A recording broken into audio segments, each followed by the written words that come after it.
Ration కార్డులో కొత్తగా వివాహాలు చేసుకున్న వారి భార్యల పేర్లు, పిల్లల పేర్లు యాడింగ్ అయినప్పటికీ ఆన్లైన్లో పేర్లు నమోదైనట్లు చూపెడుతున్న రేషన్ దుకాణాల్లో డీలర్లు బియ్యం పోయడం లేదని, మాకు అలాట్మెంట్ అవ్వలేదని చెబుతూ యాడింగ్ అయిన పేదలకు బియ్యం పంపిణీ చేయడం లేదని 3 నెలలుగా పేర్లు యాడింగ్ కోసం దరఖాస్తు చేసిన లబ్ధిదారులకు ఖమ్మం జిల్లా కేంద్రంలోని డిఎస్ఓ కార్యాలయంలో అప్రూవల్ చేయకుండా తాత్సారం చేస్తున్నారని సిపిఎం మండల కమిటీ సభ్యులు మల్లూరి చంద్రశేఖర్ మీడియాకు తెలిపారు. అట్టి సమస్యల పరిష్కారం కోసం సోమవారం ఖమ్మం జిల్లా వేంసూరు తహసీల్దార్ కార్యాలయం ఎదుట సిపిఎం ఆధ్వర్యంలో ధర్నా చేసి తహసీల్దార్ మాణిక్రావుకు వినతి పత్రం అందించారు. ఆయన స్పందిస్తూ జిల్లా అధికారులకు తక్షణమే సమాచారం పంపిస్తామని హామీ ఇచ్చారు.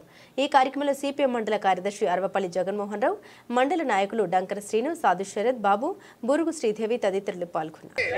రేషన్ కార్డులో పేర్ల యాడింగ్ కోసం అప్రూవల్ వెంటనే చేయాలి. రేషన్ కార్డులో పేర్ల యాడింగ్ కోసం అప్రూవల్ వెంటనే డిఎస్ఓ చేయాలి. రావాలి ఎంఆర్ఓ గారు వెంటనే రావాలి. ఎంఆర్ఓ గారు వెంటనే తీసుకోవాలి. ప్రజా సంస్థలపైన దరఖాస్తుని తీసుకోవాలి. ప్రజా సంస్థలపైన దరఖాస్తుని తీసుకోవాలి. ప్రజా సంస్థలపైన దరఖాస్తుని రావాలి. తహసీల్దార్ గారు వెంటనే తీసుకోవాలి. ప్రజా సంస్థలపైన దరఖాస్తుని తీసుకోవాలి. ప్రజా సంస్థలపైన దరఖాస్తుని రేషన్ కార్డులో పేర్లు యాడింగ్ అయినటువంటి వారికి రేషన్ బియ్యం పోయాలి. రేషన్ కార్డులో పేర్లు యాడింగ్ అయిన వారికి రేషన్ బియ్యం పోయాలి. రేషన్ కార్డులో పేర్లు యాడింగ్ అయిన బియ్యం పోయాలి. రేషన్ కార్డులో పేర్లు యాడింగ్ అప్రూవల్ వెంటనే డిఎస్ఓ ఇవ్వాలి.